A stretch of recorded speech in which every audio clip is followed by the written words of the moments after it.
This is very important, especially for moving, for kicking, for any movements you're doing that involve the legs. Kwa is important.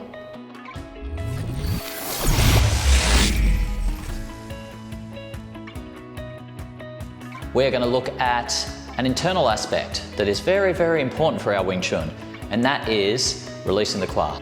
The Kwa is, at a basic level, it's where the leg and the torso meet, so that crease, but really it's inside. So the Kwa is inside the body, it's not on the surface of that crease, okay? It's inside, it's that area that we want to release. One of the muscles I like to mention is the psoas muscle. So the psoas muscle, this is what we really need to release. It's kind of the major muscle in that area. It's not the only one. We also want to release our entire hips, our glutes, everything in that area. The psoas muscle connects to the lower spine against multiple vertebrae in the back there. 5 vertebrae is what it connects to, and it then runs through and through the hips, so through a cavity, the hip joints, and then down, comes to the front, goes through the Kwa, and then connects to the top of the femur.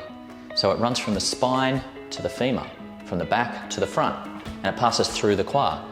So it's one of the major muscles in the Kwa, the psoas major, that we want to release, and the psoas minor, of course. We want to release that muscle. Now, you can think of releasing in the Kwa here. The reason I mention the psoas is because if you put your mind into here and you try to relax, yes, you can get good results. But if you're aware of that muscle and you put your mind into your lower back releasing at the same time, so here either side of the spine, think of that releasing at the same time as you think of releasing this side here, and you'll find that you'll be able to relax that Kwa so much easier. This is just one little tip that helps you to release your Kwa. Now, the reason we want to release our Kwa is to let the force travel down into our legs. It's the same as releasing the shoulders so the force can go into our arms. As we said with the order of powers, the shoulders and the hips are, in your mind, one and the same. So when you're doing this, you're also doing this. Elbows and knees, and wrists and ankles, of course, too. But the Kwa, this is very important, especially for moving, for kicking, for any movements you're doing that involve the legs.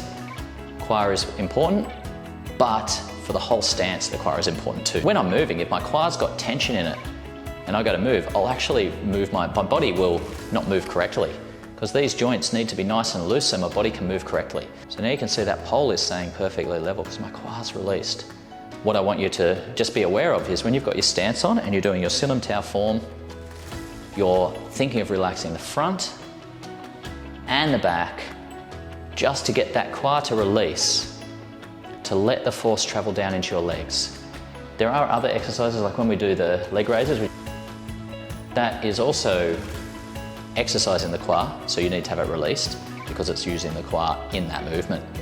Some internal arts will actually do leg raises to work on the Kwa, because there are health benefits from having the Kwa open and working correctly as well.